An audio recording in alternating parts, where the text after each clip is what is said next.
মধ্যপ্রাচ্যে পূর্ণাঙ্গ যুদ্ধের সময় কাতারে বিধ্বস্ত হয়েছিল ইরানি যুদ্ধবিমান। এর ৩ জন পাইলটকে দোহা গত ৬ মাস ধরে আটকে রেখেছে বলে জানিয়েছে তেহরান। দেশটির কর্তৃপক্ষ প্রথমবারের মতো এমন তথ্য প্রকাশ করল। পাইলটদের ফেরত দিতে শনিবার কাতারের প্রতি আহ্বান জানিয়েছে ইরান। এজন্য আন্তর্জাতিক রেড ক্রস কমিটির কাছে একটি লিখিত চিঠি পাঠিয়েছে দেশটির সশস্ত্র বাহিনীর জেনারেল মোহাম্মদ বাঘের জাধে। এতে উল্লেখ করা হয়, যুদ্ধ শুরুর পর একটি SU-24 যুদ্ধবিমান বিধ্বস্ত হয়। এরপর কাতার বাহিনী ৩ ইরানি পাইলটকে জীবিত অবস্থায় উদ্ধার করে।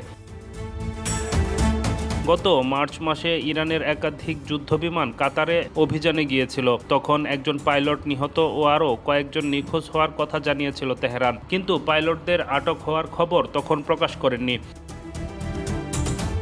রেড ক্রসের কাছে পাঠানো চিঠিতে পাইলটদের মুক্তি দেওয়ার আহ্বান জানানো হয়। দেশটির সশস্ত্র বাহিনীর জেনারেল জানান, কাতারের পররাষ্ট্র মন্ত্রণালয়ের সঙ্গে যোগাযোগ করা হচ্ছে, তবে সাড়া পাওয়া যাচ্ছে না।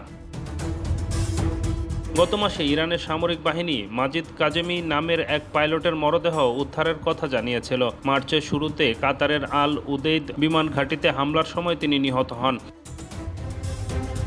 আল উদেইদ বিমান ঘাঁটিতে মার্কিন কেন্দ্রীয় কমান্ডার স্যান্ডকম অভিযান চালানোর মতো সক্রিয় ইউনিট আছে। এটি মধ্যপ্রাচ্যের যুক্তরাষ্ট্রের সবচেয়ে বড় সামরিক ঘাঁটি।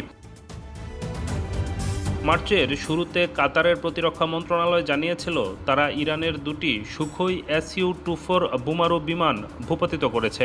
তবে আটক পাইলটরা এসব বিমানে ছিলেন কিনা তা স্পষ্ট নয়।